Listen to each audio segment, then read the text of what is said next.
Now guys, I've had my eye on this game for a hot sec ever since the E3 2018 presentation, and I have to say it has definitely been worth the wait. Yes, what's good people? Tech Jamo, welcome back to the channel, and if it's your first time and you like the content you're seeing, make sure you leave a like, hit the subscribe button and hit that notification bell so you don't miss out on any of my future videos. Now, the game we're talking about right now is called Tunic, and for anyone who is anyone, you already know that this is looking like a heavily Zelda inspired adventure, and that's exactly what it is. It's not shy to literally steal from every feature that is in the previous Zelda games, and it does it goddamn well. Starting off with the story, you start off as a little fox washed up on a beach, very Zelda-like, and to be honest, that's about it. Honestly, it may sound strange here, but that is it. That is the story. I've been playing for 3 hours and that is all I know. The game doesn't tell you what you need to do, where you need to go, who you need to speak to, or when you need to speak to whoever it is. Like, the game does no hand holding at all, and I love it for that because you're just exploring, you're moving north, you're moving east, and funny enough, you start to find instructions along the way as you go through the game, and as you find the instructions, you get to find out how the game works, what the buttons are, all that kind of stuff. And I really like this type of introduction to how the game runs, because you're not going into any lengthy cutscene about what the game is. The game just chucks you in there, action first, you're in the deep end, you don't even have weapons to fight the first lot of enemies that you can find. So yeah man, it's definitely been an experience for me.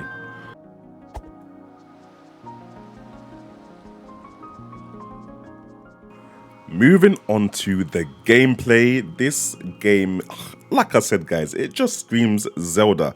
I don't know how they have hit the nail on the head so well with the gameplay.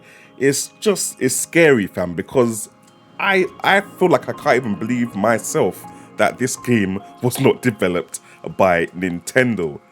The combat is cray fam, like, it's so dope, it's so tight, it's fluid, it just feels like Zelda. Zelda fans will be happy to know that the L targeting situation is back in the building and it works properly. You can L target to lock on to an enemy and all your attacks are being directed to that enemy, and you can even dodge, roll, backdash, all that stuff while locked on fam, so you get that proper Legend of Zelda feel.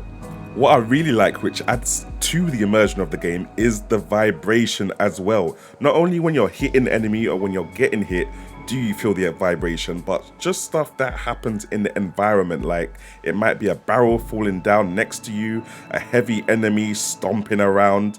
Fam, you feel like you are in the game, and that's very difficult for a top-down adventure, and you know, something that's not necessarily your everyday FPS or third-person shooter. The exploration feels nice, simple, fluid, it just works. Like literally, as I said, when you go into the game, you're not told anything, but immediately you realize that there's one button to, like, obviously dodge and roll and stuff like that, and you can also walk around with the left analog stick. You can walk at different speeds as well. The game doesn't always make you run, and later on you find out that if you hold the dodge button, you can also go into a sprint. Now, if we move on to sound, sound is one of the things that you have to hit on the head at full force if you want to make a Zelda-like title. And I cannot lie, they have got the thing on job. Like, I was streaming this the other day and people in my stream were literally saying like, yo, this music is so soothing, this music is so wicked, like, it's dope. You get this nice little overworld music where you're just walking through, you're exploring, the music is there in the background, it's very punchy, it's very HD, and when you're going into like a dungeon now, that overworld music stops and it's more silent, and it gives you a feel that you're in the dungeon on your own, but you can still hear the enemies around you, for example, in the distance. So you immediately know you're on your own in the dungeon. There are enemies lurking in there somewhere. You gotta keep your wits about you. Let me let you lot hear a little example right now.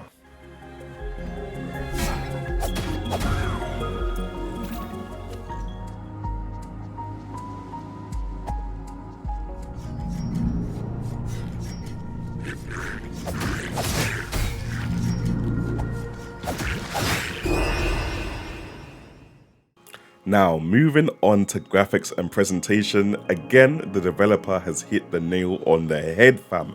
This game looks so peng. At first, I was wondering why they didn't put it on Nintendo Switch, and now it's clear to me, yeah?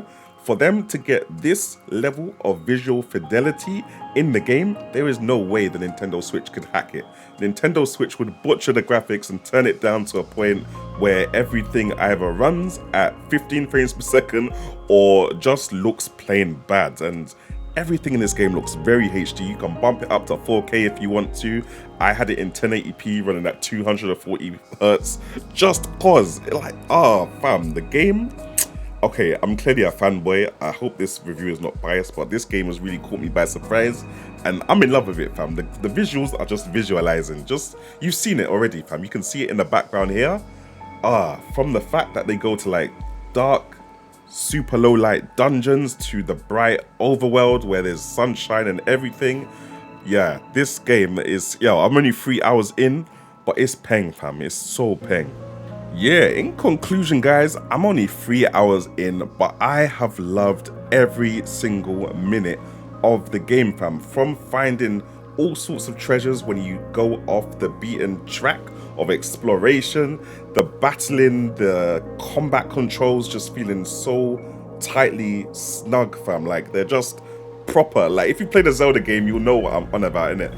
But it just almost feels like a good hack and slash. So I feel like people that even like their hack and slash games, they'll be right at home here on Tunic. Like, the fact that it doesn't even hold your hand, it just lets you go, doesn't put you into too much story.